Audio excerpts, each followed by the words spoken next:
di lapangan, karena saya mah lamun sifatnya analisis kajian memang pekerjaan saya gitu kan, karena dikejar target jurnal gitu ya momennya. Sebagai dosen tetap itu minimal 1 bulan tuh harus terbit 1 judul jurnal nasional. Abdi di Universitas Matu Anwar, ada ulama di beberapa perguruan tinggi gitu, cuman ya dalam rangka minuman WCTA dengan warga sekitar, selain ke kita rekrutnya gitu. Ya kita sampaikan, oh gitu ya Pak, iya saya bilang lah, ngapain pusing-pusing usaha, udah selain ke kami, perusahaan duduk mana tinggal bayar kami, masalah segala macam di lapangan kami yang hadapi. Insya Allah aman, ya alhamdulillah aman, itu bisa pernah aman.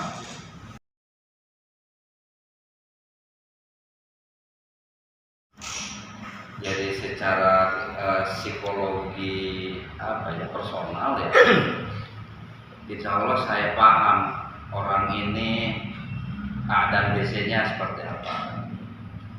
Dan kebetulan kami di Organda juga di samping berorganisasi, kami juga ada perusahaan outsourcing.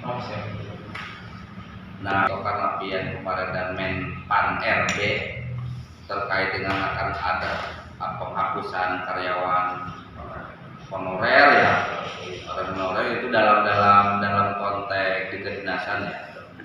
Nggak tahu kalau ini kan bentuknya PT, apakah PT menggunakan undang-undang ketenagakerjaan atau mengikuti instruksi atau peraturan Menteri Perhubungan. Saya juga nggak paham nih gitu kan. Yang saya temukan ini setiap instansi itu punya kebijakan masing-masing. Seperti contoh di Dinas Perhubungan ya, di Dinas Perhubungan itu ada yang namanya TKL ya, KL, tenaga kerja yang teman-teman tugas di jalan itu ngatur. Terus di Pemprov juga ada tenaga kontrak. Jadi seperti apa nanti ke depan? Kita bangun hal-hal itu. Karena apa? Kalau kita bicara efektif, efisien, itu Pak, pemahaman ya kita masuk ke Undang-Undang 11. Undang-Undang 11 itu tidak mengenal kontrak permanen ya. Mengenalnya adalah labor market flexibility. Jadi pasar kerja yang fleksibel. Artinya dia kerja dibayar, tidak kerja tidak dibayar. Itu yang kita ikutin aja arahan Badan Penasehat Pembangunan Perencanaan Nasional untuk Bappenas kan. Kita ikuti aja dengan sampai munculnya Undang-Undang 11 di bab 8 itu tentang tenaga kerja. Dari negara terhadap Damri, kita juga perlu tahu bahwa biar kita share ke teman-teman yang lain. Ya harapannya Kota Serang khususnya nih, kalau kita tertib berkendaraan, aman berkendara, khususnya angkutan orang ya, jangan sampai kejadian seperti kejadian kemarin kan, yang viral mobil odong-odong ketabrak kereta, mobil PS jurusan Bayar apa Sukoto yang ketabrak kereta di Bogor gitu kan, akhirnya kan jadi yang kewalahan kan negara kan harus membayar jasa raja, sementara mereka angkutan bodong gitu, angkutan ilegal. Nah ini yang kita bicarakan ke depan. Nah, jangan sampai masyarakat ini jadi korban. Ceritanya dulu tuh ada pemerintah kota punya program bis kota yang sekarang sudah jadi sekarang dikelola oleh Pak Lubis Organda. Ya. Jadi kami tidak tahu kalau ternyata itu ada sebuah kesepakatan antara pengelola angkutan di Jembatan Organda dengan pihak dinas perhubungan.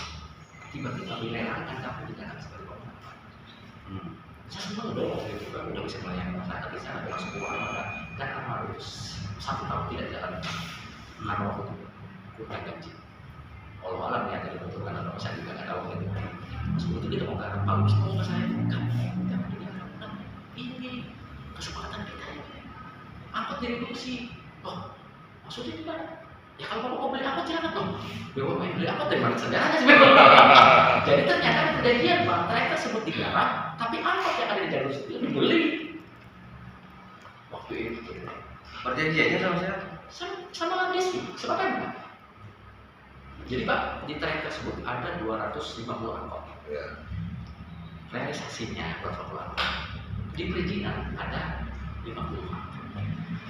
Begitu mau direduksi yang muncul yang 250 bukan yang 50. Karena direduksi udah puyeng ini cari operator. Jadi supaya operator itu yang garansi anggota seperti itu dulu operator. Ketika ada orang beli apa yang harus dijalan? Ya nggak ada aturan seperti itu. Makanya waktu itu tidak lepas. Sekarang negara semua kalau bisa masuk. Ya. Itu tahun 2016 kan. Itu program kota. Tisu, terus kertas nasi, segala macam. Nikomas, KMK grup Nikomas, 17.000 orang karyawan. KMK 1, KMK 2 sampai KMK 4. Belum Nikomas tambah. Itu transaksinya udah bukan ratusan miliar, Pak, udah triliun. Tapi faktanya apa? Nah itu kalau saya mau jujur mengkritisi kebijakan pemerintah, tapi kan kalau data kan tidak dalam posisi. Seperti saya bilang di awal, saya mendengar seperti itu, terus saya tidak seperti itu. Tapi saya bilang kan karena saya hanya sebatas operator, tidak punya kewenangan nyampe seperti itu aja seperti itu. Tapi pertama saya sampaikan seperti itu. Jadi itu saya bilang saya adalah bupati atau provinsi kalau sekarang saya karena dia menyampaikan ini amal dengan segala sesuatu yang punya niat baik insya Allah dan baik sesuatu seperti saya itu. Nah itu ide itu ya biar Organda itu mendorong 8 kabupaten kota ini mendorong ke provinsi biar bicara di tataran regulasi. Keluarkan itu provinsi, ya kan? Desak itu, desak. Saya kemarin pakai yang berbuat saya tidak diisi kan? Oh tidak bisa masuk, tidak takut itu dapat masuk. Saya bilang besok saya masuk Pak. Ya benar Pak, udah saya lihat ini 8 saya masuk besok, masuk. Sekarang itu Pak. Iya, nyontek ya. Itu cukup tadi selalu luhur. Sekarang udah sudah pelatihan kasih saya bilang karena ada yang masuk. Saya bilang saya trek dari makan masuk di sini. Terus cari tahu yang mungkin cerita yang tadi kan. Nah, sama cek di mana waktu itu saya sempat berserang silver Pak. Silver yang angkot yang saya bilang boleh Pak. Mereka kecil saya gitu Pak. Nanti tinggal memilih aja Pak mau kemana. Saya gitu kan tujuan itu bukan untuk menghilangkan pengusaha Pak, bukan untuk mengganti. Justru kita mau merangsang. Justru itu merangsang. Seperti itu. Alhamdulillah sekarang beberapa pertanyaan dari kita. Seperti mandiri juga sama mandi sampai akhir negara yang masuk terminal kita masuk. Saya mewajibkan semua bis itu masuk terminal. Termasuk kemarin nanti yang terminal yang di apa? Polres itu apa namanya? Di Kepala Sawit itu. Oh, yang di itu di apa Sajera, kita masuk arah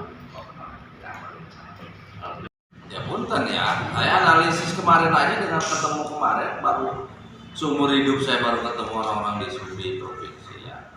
Saya udah bisa menyimpulkan. Jadi tarik urut kepentingan setiap subdit tuh. Jadi ini kasih ini dapat titipan dari pengusaha lokal ini ya. Aduh, saya bilang ya udah akhirnya karena bukan domain kita ya kita hanya menggali dan silaturahmi aja dengan di provinsi ya urusan pekerjaan hampir sempat saya telanjangin kemarin itu tanya teman-teman kalau saya kan orangnya bicara fakta aja saya nggak mau diksi asumsi gitu kan saya bicara fakta. Saya mau tanya nih ke teman-teman di SUB, pekerjaan di SUB provinsi itu apa aja sih? tugas pokok dan fungsinya. Kalau secara normatif menurut undang-undang saya sudah memahami. Cuman implementasinya seperti apa nih? Saya sampai ngomong gitu Pak. Apakah di subprovinsi kursi melihat berjejernya mobil damper dari Borong, saya bilang, dan itu kan nggak nyaman dilihat. Milik siapa itu kayaknya? Ada nggak itu kirnya masih hidup apa enggak? Ya gitu ya. Tapi saya jawab, personel kami Pak Puna. Ya, itu hal yang apalagi kita bicara dalam konteks bandara, dalam konteks pelabuhan Merak atau pelabuhan yang lain atau objek-objek vital lainnya yang merupakan aset-aset negara. Ya kalau bicara aturan, mobil nongkrong pinggir jalan yang di jalan nasional maupun jalan provinsi dengan jangka waktu sekian lama nggak boleh Pak. Mengundang kecelakaan, mengundang resiko-resiko lain. Tapi faktanya hari ini apa? Jangankan di jalan, bahu jalan aja untuk pengguna jalan kaki habis. Bapak bisa saksikan dari jalan di Penogoro sampai ke Pakupatan. Gimana coba? Jadi kami mah ya karena kami nggak ada beban Pak ya, kita kan sebagai organisasi nggak punya kepentingan, bukan organisasi, nggak ada beban. Terus banyak fakta-fakta hukum yang terjadi di lapangan kita sampaikan Pak. Kita sampaikan. Saya dalam pengertian ini, kalian itu cari uang di Serang, kok giliran udah dapat uang dibawa ke Jakarta, ya kan? Berkeliaran mobil-mobil angkot bodong itu kan? Itu apa maksudnya itu? Coba dong tertibin sama polisi, sama Disub. Karena bantuan kami, kenapa aja kami personel terbuka aja. Gitu. Makanya sekarang Pak ada konteks dari inisiatif itu angkutan APBD maupun APBD dan kami sudah ada catatan ini untuk catatan sebagai solusi digratiskan. Betul. Apapun nanti coba kita bikin konsep awal, konsep nanti, bikin konsep nanti baru nanti kita dibayar teman-teman berkaitan ya monggo pengelola yang mau bapak mau kami itu kan tergantung nanti sini nanti pegawai-pegawai yang diterima orang-orang kita kita seperti itu Pak konteksnya. Nanti angkot apakah nanti sebagai feeder atau seperti apa? Contoh soal kita berbuka misalkan dari Merak ke Tangerang di jalur tengah.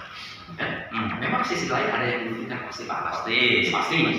Tapi bagaimana caranya konteksnya supaya angkot itu masih tetap hidup? Jadi akhirnya di jalur tengah pakai BRT, pakai shelter, angkot cukup nongkrong di shelter. Jadi suplai penumpang dari rumahan misalnya atau dari daerah misalnya ke salah satu shelter itu, angkot cukup di situ. Dan dia bahkan lebih bagus karena apa? Penumpang akan numpuk Pak di situ. Dia bikin antrian ke satu, kedua, tidak seperti itu. Dulu saya sempat bikin proses seperti bagus itu Pak. Dulu saya sempat bikin proses seperti itu. Cuma di tahun 2016 saya mau pindah. Di tahun 2017 itu sempat saya juga konsep itu. Iya. Bahkan terus Jadi jelas gitu. Penumpang itu jelas. Dari arah mana saja itu udah jelas. Di situ nongkrongnya mobil-mobil angkot untuk masuk ke rumah, masuk gang-gang kecil. Bisa 100%. Gratis lagi kan? Ya. Pasti Pak. Penumpang pasti berada Pak. Dan di situ angkot pasti hidup Pak. Yakin saya. Enggak seperti sekarang ada satu perahu tiba-tiba ada naik ke mana? Kepandian turun satu berangkat ke Kepandian. Saya yakin tidak akan ada seperti itu. Kalau sudah tertata seperti itu. Nah justru itu fakta fenomena hari. Bahkan saya muncul ide begini Pak Maman. Kami mau bikin stiker nih orang. Stiker itu bahasanya transportasi ilegal. Kenapa saya sebut transportasi ilegal? Coba jurusan trayek laut Pakupatan, jurusan Balaraja Cibodas, Cibodas Cikupa mana? Mobil kayak apaan ya di kota Serang diganti cat. Nggak boleh.